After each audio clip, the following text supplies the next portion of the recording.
Prezident İlham Əliyev oktyabrın 29-da Rumıniya Parlamenti Senatının sədri Mircea Abredyanı qəbul edib. Qonaq Azərbaycanla Ermənistan arasında münasibətlərin normallaşması, bu xüsusda Amerika Birləşmiş Ştatları prezidentinin şahidliyi ilə bəyannamənin imzalanması, Azərbaycanla Ermənistan arasında sülh və dövlətlərarası münasibətlərin qurulması haqqında sazişin paraflanması münasibətilə dövlətimizin başçısını təbrik etdi. Bunun bütün regionda sülhün təmin olunmasına və inkişafa xidmət edəcəyinə ümidvarlığını bildirdi. Mircea Abredyan bugün Bakıda Milli Məclisin xətti ilə keçirilən Azərbaycan Respublikası Konstitusiyasının qəbul edilməsinin 30 illiyinə həsr olunmuş Beynəlxalq Parlament konfransında iştirakdan məmnunluğunu ifadə etdi.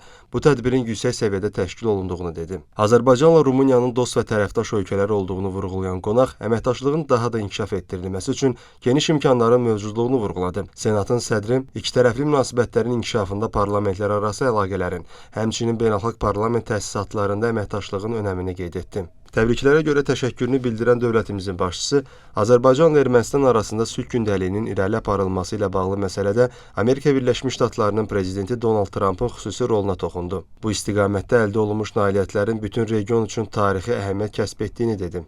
Söhbət zamanı Azərbaycan, Rumıniya, Gürcüstan və Macarıstanın iştirakı ilə Buxarestdə Xəzər dənizinin dibi ilə elektrik kabel xəttinin tikilməsi layihəsinin önəmi vurğulandı. Bunun ölkəmizin və Mərkəzi Asiya regionu dövlətlərinin bərpa olunan enerji resurslarının Avropa bazarlarına çıxarılması baxımından əhəmiyyətinə toxunuldu. Görüşdə Azərbaycanla Rumıniya arasında müxtəlif sahələrdə əməkdaşlıq məsələlərinə dair fikir mübadiləsi aparıldı.